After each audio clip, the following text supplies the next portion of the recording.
Steven Spielberg é um dos diretores mais criativos e mais inventivos da história dos Estados Unidos, um cara que tem um jeito muito particular de contar suas histórias, mas que sempre que eu vou conversar sobre eu gosto de dizer que ele tem dois lados.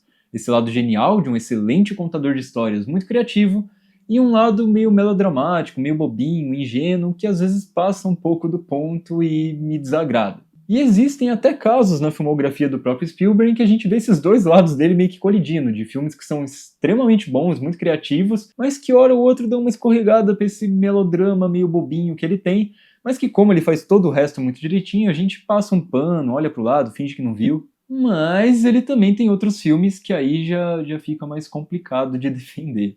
Mas e agora, em 2026, no auge dos seus 79 anos de idade, qual desses Spielbergs deu as caras para lançar o seu último filme de um tema que ele gosta pouco, que é ficção científica e invasão alienígena, com Dia D ou Disclosure Day? Bom, para começar, vamos falar do começo do filme, que para mim já abre de uma maneira brilhante, já mostra esse lado criativo do Spielberg. Como eu falei, ele é um excelente contador de histórias. Porque o filme já abre com uma cena de luta e num determinado momento a câmera vai para a perspectiva do lutador, então a gente vê um POV dele ali durante a luta, que já é uma maneira muito criativa de iniciar a história mostrando que a gente vai acompanhar ela a partir da perspectiva de uma pessoa que está lutando por algo. E além dessa criatividade do Steven Spielberg, obviamente a parte técnica do filme também é muito especial. Ele traz dois dos seus maiores colaboradores, algumas das parcerias mais longevas da história do cinema, que é o maestro John Williams para fazer a trilha sonora, e o Janusz Kaminski na direção de fotografia. E aqui o Janusz Kaminski faz coisas muito interessantes, é lógico que tem o seu contraluz forte, que é a sua principal característica, aquelas luzes de fundo muito fortes, é uma coisa que é muito presente na filmografia do Steven Spielberg, justamente por sempre colaborar com ele, quase sempre na verdade. E aqui eles fazem uma coisa um pouco diferente, porque como a gente está lidando com uma trama de ficção científica, e lidar com vida extraterrestre, uma coisa fora da Terra, ele brinca muito com o flare da lente, né, que é esse efeito, esse rastro de luz que se faz aí por conta das lentes anamórficas, que é uma coisa que traz esse tom de artificialidade, de algo ficcional, porque não é a maneira que a gente enxerga o mundo, né? O nosso olho não faz esse efeito de flare, então sempre que isso está em tela, traz essa sensação de algo diferente, algo que não é da Terra, algo que não é mundano, e casa perfeitamente com a narrativa que eles estão contando. Fora, né, novamente a trilha do maestro John Williams, que eu devo dizer que não se destaca tanto nesse filme, não que a trilha sonora seja ruim, eu acho que é impossível o John Williams ter um trabalho ruim, mas até por ter colaborado muito com o Steven Spielberg, inclusive nos filmes de ficção científica dele, tem um momento ou outro que inclusive lembram trilhas de filmes que eles já fizeram juntos, então ela não tem essa sensação de nova, não tem nada ali muito diferente do que eles já tenham feito. Mas não é uma trilha que compromete, ela entra nos momentos certos, ela causa o efeito esperado, talvez só lá pro final que eu tenho uma certa questão e eu vou elaborar melhor quando a gente chegar lá. Mas como antecipei, a parte técnica, assim como a maioria dos filmes do Steven Spielberg, é uma maravilha. E como a gente já falou, o Steven Spielberg é um cara extremamente criativo. E mesmo agora, nos seus 79 anos de idade, ele continua criando imagens extremamente impactantes. Eu sempre gosto de dizer que o Spielberg é um diretor visual, ele é muito bom em criar essas imagens que ficam na cabeça, eu devo ter colocando aí na edição alguns dos exemplos, e é muito legal ver que mesmo agora, com quase 80 anos, ele ainda consegue ter essa mesma criatividade e colocar cenas que a gente nunca viu. Então vai ter aquelas super transições que ele gosta de fazer, inclusive eu gostaria de destacar duas aqui, que eu não vou contar quais são, mas tem duas transições que o Spielberg faz, o que é uma coisa marcante da carreira dele, né? Ele sempre faz essas transições muito criativas, brincando com o visual da imagem, isso deixa a história, né, muito mais fluida, como eu já antecipei, né? O diretor, ele é o cara que sabe contar a história, né? O roteiro são só palavras, a maneira que você conta ela muda completamente a maneira que você interpreta. E ele é um cara muito inventivo, então ele sempre busca maneiras visuais muito interessantes de retratar aquilo que está nas palavras, e é bom ver que ele não está perdendo isso mesmo com a idade. Às vezes, mesmo em ceninhas muito triviais, a gente vê algo novo, algo diferente, um movimento de câmera ali que só o Spielberg conseguiria pensar. Mas aí a gente precisa falar também sobre aquilo que está sendo contado. E aí eu acho que o filme perde bastante força.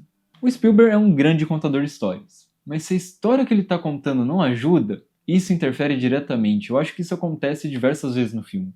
Porque as ideias são muito interessantes, e elas são contadas de uma maneira bem inventiva, criativa e envolvente. Só que chega em alguns momentos que certas coisas não vão a lugar nenhum, porque como a gente vai acompanhar a perspectiva desses personagens que estão lutando por algo, e o objetivo deles fica muito claro logo no começo, eles têm uma informação que o filme, hora ou outra, brinca com como seria a reação global das pessoas caso elas sejam reveladas, né? Esse é o título do filme, inclusive, Disclosure Day, Revelação, Dia da Revelação. Mas como a gente acompanha somente a jornada dos protagonistas e da perspectiva deles, e eles já são os personagens que têm as informações sobre essa tal revelação, se perde um pouco do mistério, da construção e da até reverberação que essa revelação teria na humanidade. O filme fica muito focado nesse mundinho das pessoas que já sabem o que está acontecendo e querem revelar para o mundo. E o filme tenta traçar um debate muito interessante sobre o poder da informação e como grandes revelações podem impactar o planeta Terra. Afinal, a gente está tendo algo lá que pode realmente revolucionar o mundo, a maneira com que a gente vê história, como o ser humano se vê dentro do universo. E o filme ensaia alguns debates, até sobre religião, como as pessoas vão se relacionar, se elas vão passar a adorar um outro Deus, se elas vão perder sua fé. Só que essas discussões ficam resumidas a um diálogo, que eu devo dizer que é tão superficial que chega a ser irrisório e difícil de levar a sério, porque ele tem uma resolução tão bobinha, sabe? É um debate que poderia gerar tanta discussão em torno do filme, mas isso fica recluso a dois personagens que têm aquela conversa, isso nunca se espalha pelo mundo, e como eu falei, ok, o filme já introduz mostrando que a gente vai acompanhar a história na perspectiva desses personagens que estão lutando por algo. Mas quando o próprio filme sugere algo numa escala maior, seria interessante que ele desenvolvesse isso de forma geral.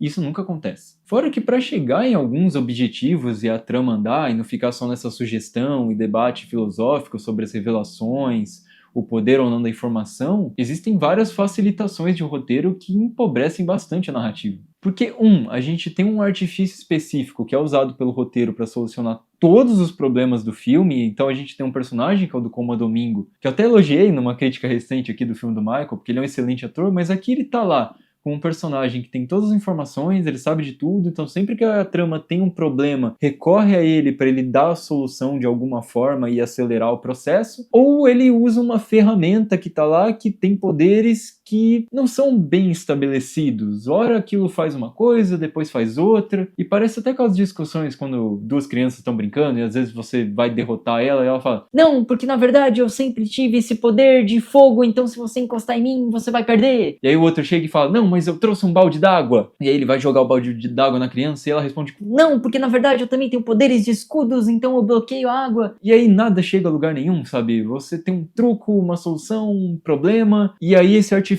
vem e resolve de uma forma mágica que você nem sabia que tinha. Então, nossa, isso aí faz isso também, e livra os protagonistas de várias situações. Isso acontece mais de uma vez no filme. E além dessa facilitação, a gente tem um problema de umas situações clichê. A gente tem uma perseguição de carro que, assim, ela termina com uma solução, assim, de Looney Tunes, sabe? De você jogar a pedra no acelerador do carro para ele se jogar numa ribanceira e ficar escondido atrás de uma pedra. E aí os agentes federais do governo que estão perseguindo nossos protagonistas não olham em volta, eles simplesmente desistem.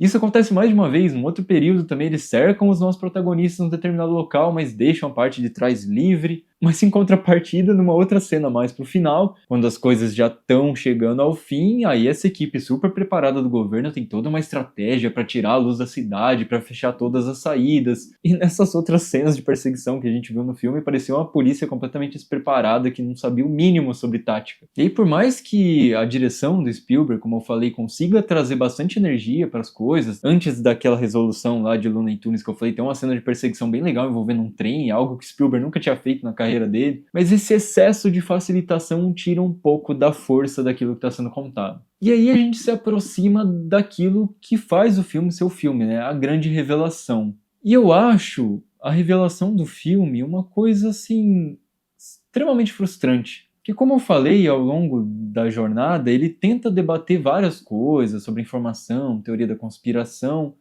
só que a gente sempre vê isso da perspectiva das pessoas que têm a informação. Então a revelação que vai ser feita no final, por mais que a gente não tenha visto ela completa ao longo do filme, o Spielberg até construa bem um suspense sobre isso, quando a revelação finalmente acontece, é algo um tanto quanto esperado pela jornada que a gente acompanhou. Isso só um pouco anticlimático, porque não causa o impacto que aquilo deveria ter, até pela construção que é feita de um mistério, e demora, é devagar, e a trilha do John Williams vai crescendo e crescendo e crescendo, e quando chega a revelação, ela não causa um grande impacto, por mais que o final seja muito bom. O corte final do filme é muito Steven Spielberg, é a cara dele. Só que também, pela construção e pelo que foi dito pelo filme, fica aquela sensação de, eu já vi isso antes e eu já vi isso melhor.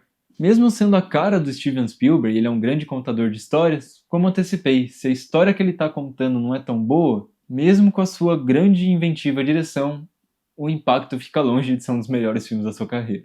Mas agora é com você. Me conta aí o que você achou do filme, se o final te impactou, se é um dos grandes ou não filmes do Steven Spielberg, que é um diretor, inclusive, que acho que vale um vídeo, hein? Quem sabe um dia eu faço aqui algum ranking do Steven Spielberg, contando a história dele, é um diretor que eu gosto bastante. Mas por hoje é só, fico por aqui, vejam bons filmes e até a próxima!